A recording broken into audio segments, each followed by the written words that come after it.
And that is it. 2019 has come to a close, as a new decade has just dawned upon us. The past decade has been an incredible one, especially for video games.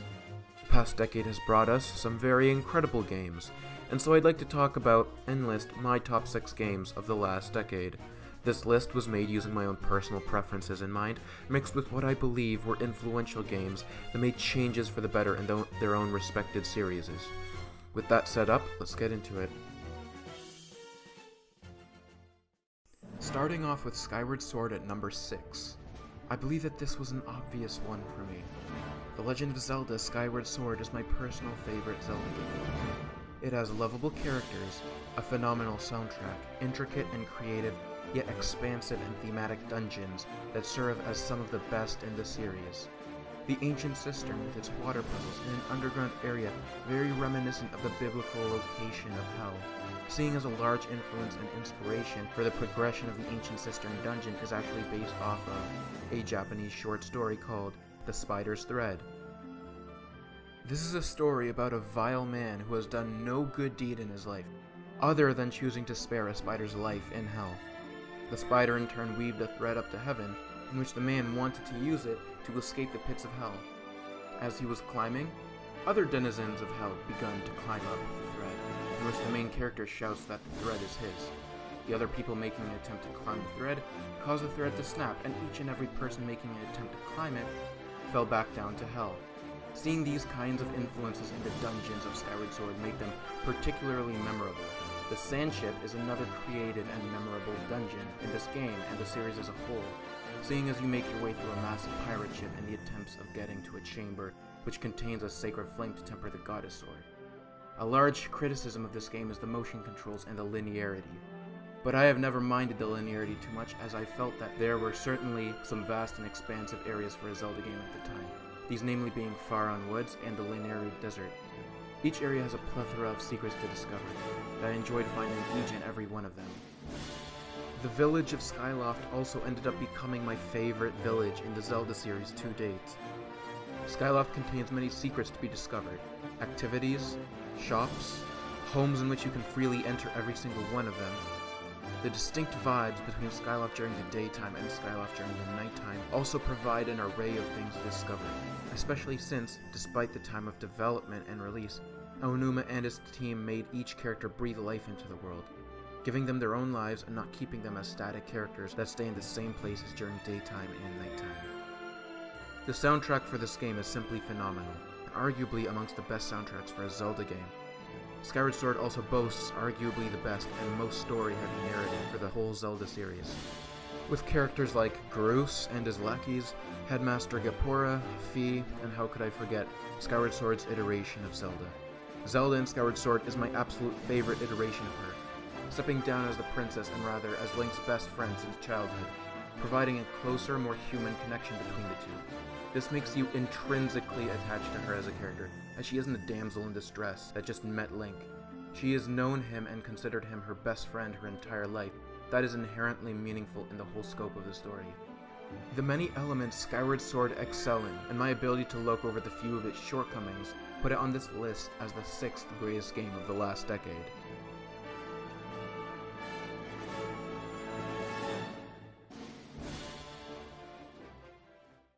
I remember the feeling of starting Octopath Traveler very distinctly. Being thrust into a magical world with its own inhabitants, politics, monsters, challenges, and stories to discover. Octopath Traveler starts you off with choosing the character you want to play as through your adventure. Your primary traveler. What should be the embodiment of you in the game? Naturally, I chose Cyrus the Scholar, as I enjoy studying, learning, and writing on a variety of academic subjects, and producing academia, and so forth.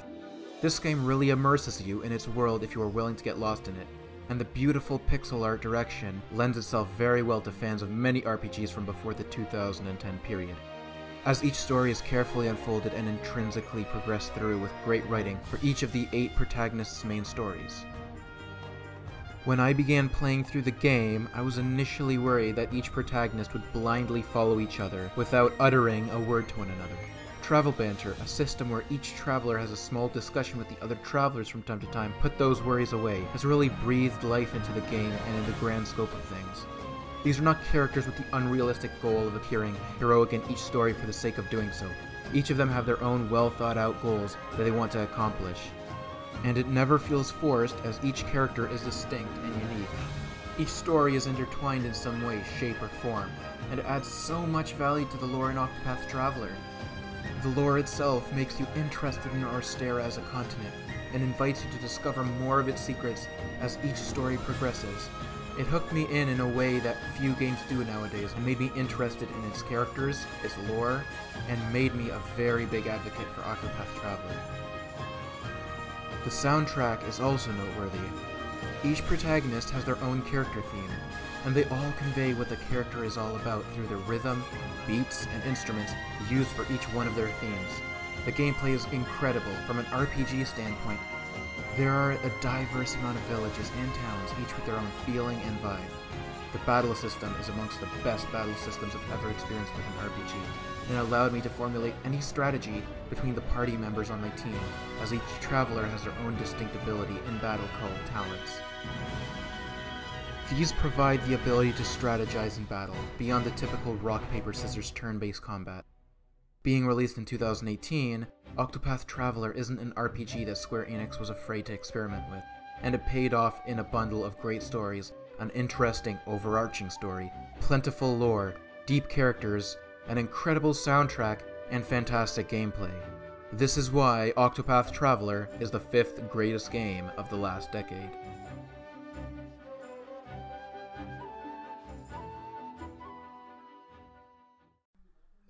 There are just some games you know you'll fall in love with right off the bat. This was the case for me with Xenoblade Chronicles 2. The Xenoblade series is a formidable JRPG series containing hours upon hours of quality content. This is no different for Xenoblade Chronicles 2, which released on the Nintendo Switch's launch year. I may get some criticism for this, but I prefer Xenoblade Chronicles 2 over the original.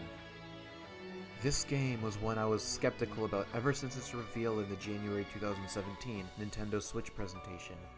I was very unsure of its delivery and how it would manage to dethrone the first Xenoblade Chronicles in my own eyes. When I began playing it, I really felt like it was something that would be magical in its own right. A game that would leave its mark in my heart, and that is what happened with Xenoblade Chronicles 2. Xenoblade Chronicles 2 is a JRPG with arguably the most memorable cast of characters, best soundtrack, and best story in the whole series. Chronicles 2 starts off with Rex, a salvager that practices his profession salvaging junk out of the Cloud Sea, a meticulously well thought out setting for the game, and sells it to make his ends meet. His employer, a no-pun named Vana, hires him for a lucrative job in which he gets thrust into the hands of destiny as the story begins to slowly unfold from there. The story took me approximately 150 hours to complete, and I enjoyed each and every moment of it. The combat system is incredible for the niche it constitutes, and it is every bit as complex as it is fun to master and battle ridiculously powerful enemies. Even the exploration is satisfying, as the various titans, colossal beings that the people of Alrest live on, are absolutely gorgeous. For me, the most notable ones were Uriah, Mor Ardain, and Torna. Getting into the topic of enemies, the villains in Xenoblade Chronicles 2 are amongst the best written villains I have ever encountered in a piece of media. Jin and Malos both evolve through the whole story, including the prequel DLC that is a part of Chronicles 2, Torna, the Golden Country. Their arcs are some of the most well thought out and incredibly real and human stories I have ever witnessed, despite the heavy fantasy and sci-fi like setting, and the dynamic archetypes that make up each character is a testament to this. It even keeps you on your toes as the story gradually reveals more and more information, like the prevalence of a second Monado, an almost dark version of the Monado, wielded and personified by Malos. The main cast of characters, such as Zeke, Morag, Nia, even their blades, like Pandy and Dromar, evolve as characters throughout the whole story, rather than the whole story being broken up into individual segments for each character like the first Xenoblade did with its character arcs. The game does have some hiccups at times in terms of performance, and its resolution is not the greatest. It's good at best when the Switch is docked, and it looks awful in handheld mode if your eyes have been spoiled like mine. However, if you plan on strictly playing in docked and only switching into handheld for smaller objectives, like side quests, then it really doesn't hamper the experience at all, and the game still delivers a phenomenal experience regardless. All in all, Xenoblade Chronicles 2 is the 4th greatest game of the last decade, and its prevalence as a modern, quality JRPG series helps solidify its place as number 4.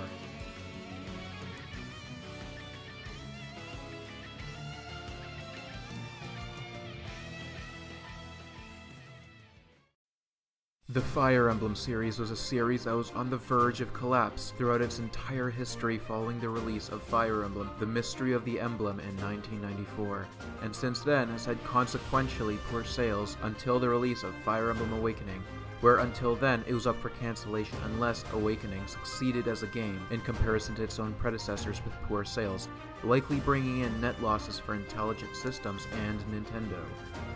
This resulted in a new era for the tactical strategy RPG series, as this brought in the revenue needed to bring Fire Emblem to main home consoles. Three Houses was the result of the success of Awakening and Fates, and goodness does Three Houses feel like an incredible breath of fresh air for the series, as well as a rejuvenation from the controversies that surrounded the past few titles that succeeded financially for Nintendo. I'm looking at you, Fates.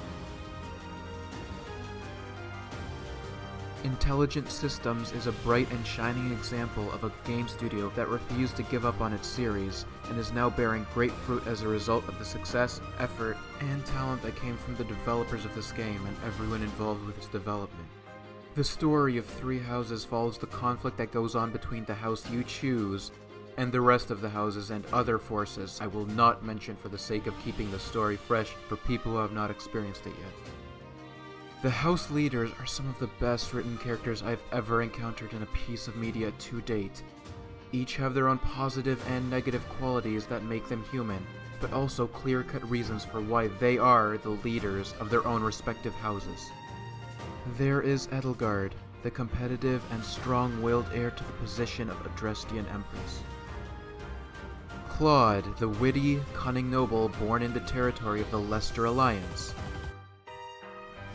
Last but not least, Dimitri, the intelligent, chivalrous heir to the throne of the Holy Kingdom of Faerghus. Each of these characters are absolutely phenomenal, and it is even more so when the various branching paths you take along the story, depending on which house you decide to pledge allegiance to, is taken into account. Each story is well written, and there are some very heart-wrenching moments in each route, to say the very least.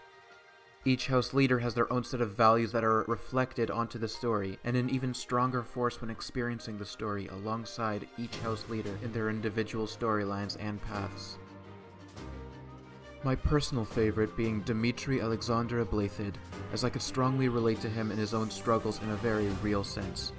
His values are also values I share, and I enjoyed the entirety of the Blue Lions route the most. The great duality of Fire Emblem Three Houses is that an individual's favorite house and house leader will likely reflect who they are as a person and what kind of values one has, which makes the vast amount of characters in the game gratifyingly appealing since each character is unique and well written. Going on to gameplay, the array of unit options has never been this incredible in a Fire Emblem game before. And the strategic chess-like gameplay is so very satisfying and at its best when you conquer difficult situations using each one of your units to fulfill a role. There is nothing like succeeding at trampling enemy soldiers across a battlefield, leaving fire and blood in your wake as you work through battle to achieve very political and world-changing goals for the continent of Fodlan. Just like other Fire Emblem games, Three Houses does a fantastic job at making you emotionally attached to many characters that may serve as your enemies on the battlefield, making each violent encounter heart-wrenching. The time skip in Three Houses is also a marvel. Seeing each character and the world change through the events of the game post-time skip is an experience I haven't quite had in a video game before, and makes the stakes seem so much larger than they previously were, as each chapter afterwards places you on a map as an army, making changes to positioning, and taking geographical location into account. This makes each battle post-time skip innumerably more intense than any battle pre-time skip, and the variation between both is different enough to the point where it alone does a very good job at immersing you even more into the game. I cannot stress enough how incredible the stories in Three Houses are. Going on to something other than the main story, the monastery and academy setting is a great environment to develop and deepen bonds and relationships with other characters and de-stress by doing activities other than the core battling the series is known for.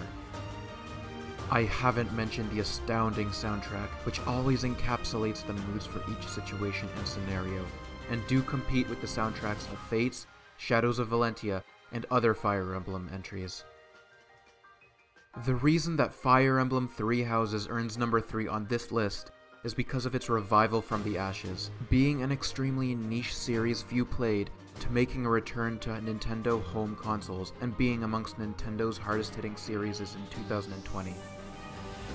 Fire Emblem Three Houses is an incredible game, and displayed a flawless job at recovering as a dying franchise and making its way to being one of Nintendo's mainstream series. This is why Fire Emblem Three Houses is the third greatest game of the last decade.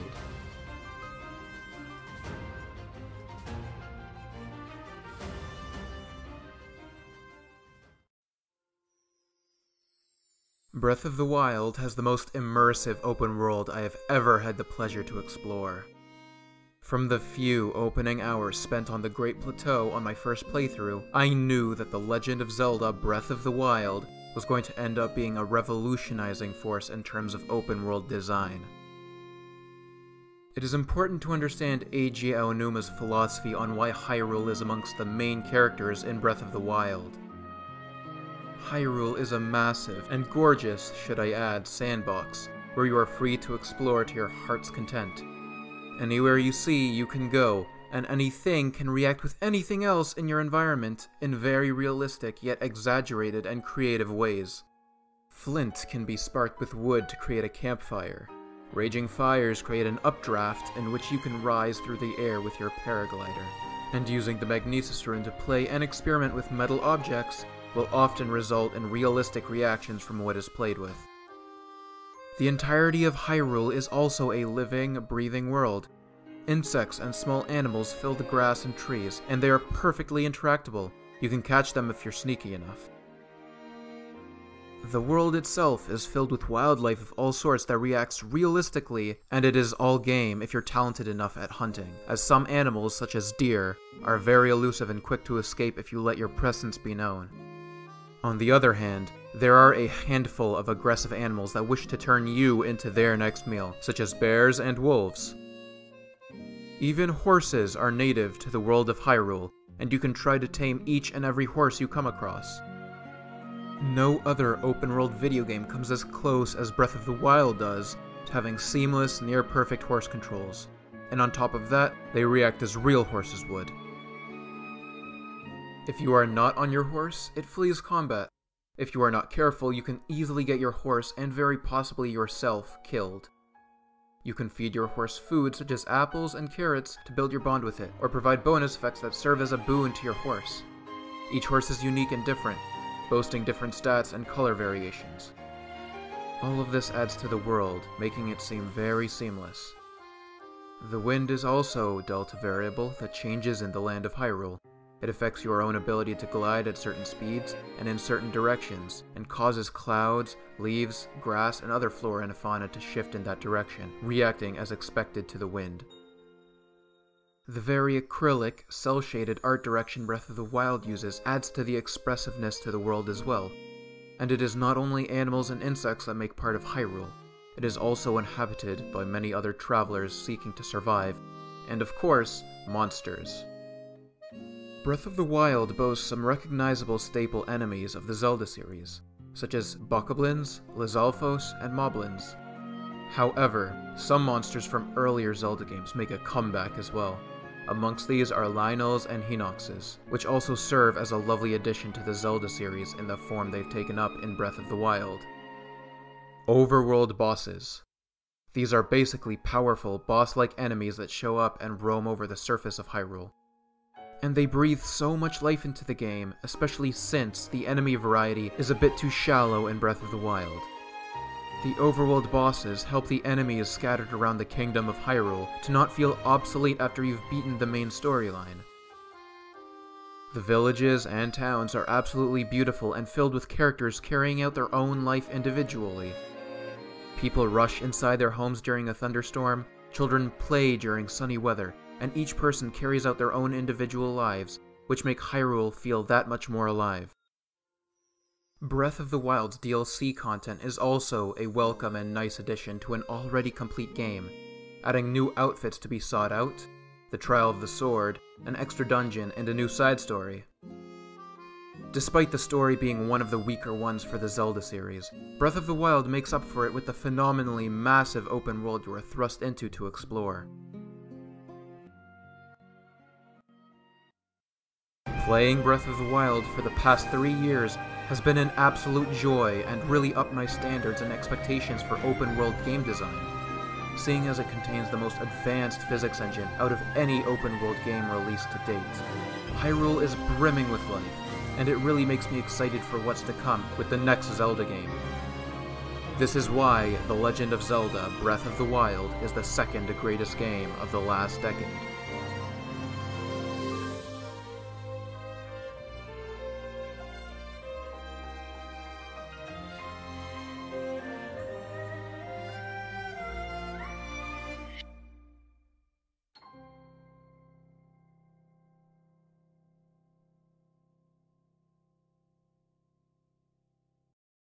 My number one pick for the greatest game of the last decade is The Witcher 3: The Wild Hunt. Over the course of the last decade, CD Projekt Red's delineation of the Witcher series has become amongst the most successful book-to-video game media translations I have ever witnessed. The game is an absolute masterpiece that sets the bar very high, and is a perfect example of what a masterful AAA game is. The Witcher 3: The Wild Hunt is filled to the brim with content. Its open world is beautiful, and its soundtrack is astonishingly phenomenal. Pair that with an incredible story, great characters, and loads of side content that fill the world of The Witcher to every corner imaginable, and you get The Witcher 3: The Wild Hunt. The vast and open world of The Witcher 3 is segregated into their own separate maps to explore and discover. This helps with immersion, as each area of the world is about as big as a typical open-world game released today. The Northern Realms are filled with diverse geographical locations. Take, for instance, the snowy Skellige Isles, the swampy, deathly province of Velen, and to its north lie the cities of Novigrad and Oxenfurt. This isn't even taking into account the Duchy of Toussaint and the Royal Palace of Vizima. Getting into the story, it should be mentioned that The Witcher 3 boasts downright astounding storytelling. The story follows the school of the Wolf Witcher, Geralt of Rivia, on his quest to find the Child of Destiny, Ciri, his adopted daughter, and save the world from the Wild Hunt, and ultimately, the White Frost, which is depicted to be the beginning of the end of the world. The Witcher 3 keeps you busy with various different types of quests which always keep you interested and invested. There are side quests, which are typical side storyline quests that you can pursue. There are Witcher contracts, which are essentially how a Witcher like Geralt makes his living. Taking on contracts to kill certain monsters for pay, you have the option to haggle the price for Geralt's services with his clients. Lastly, treasure hunts, where you delve into certain areas in order to find or locate treasure of any sort. The gameplay is incredibly fun and strategic, and allows for you to constitute your own playstyle, especially in the combat. This is done with the use of different skills across the areas of combat, signs, alchemy, and a miscellaneous set of skills. There are also runestones and glyphs that can be used to augment your weapons and armor in different ways, as well as potions which are incredibly useful in combat. Speaking of combat, in The Witcher 3, combat is very deep and strategic, requiring the use of your own sword prowess, sign usage, oils, bombs, and potions in order to defeat and kill enemies, making each encounter with certain enemies different. And due to the sheer number of enemies and monsters in the game, some of them being wraiths, leshens, ghouls, and so much more, this allows for vastly different strategies to be formulated against each monster with their own strengths and weaknesses. This keeps the game fresh, especially since you'll likely be spending over 100 hours if you really invest into it, and even more if you count the masterfully made DLCs, Hearts of Stone and Blood and Wine. Blood and Wine adding an entire new region to explore, and is some of the best DLC that could ever be added to a video game. And besides, adding on to an already complete game with 2 brand new stories and new characters, as well as an entirely new map of exploration, is certainly worth the money you'd pay for it. The Witcher 3 is one of the greatest, most content-heavy games of all time, with an incredibly well-written story, great characters, a phenomenal soundtrack, and a ludicrous amount of things to do to keep you busy, to say the very least. I could talk about each and every aspect of this game that makes it so magical, but then I'd be talking for hours on end. All in all, The Witcher 3: The Wild Hunt is the #1 greatest game of the last decade, and now, here's to a new decade of incredible video games.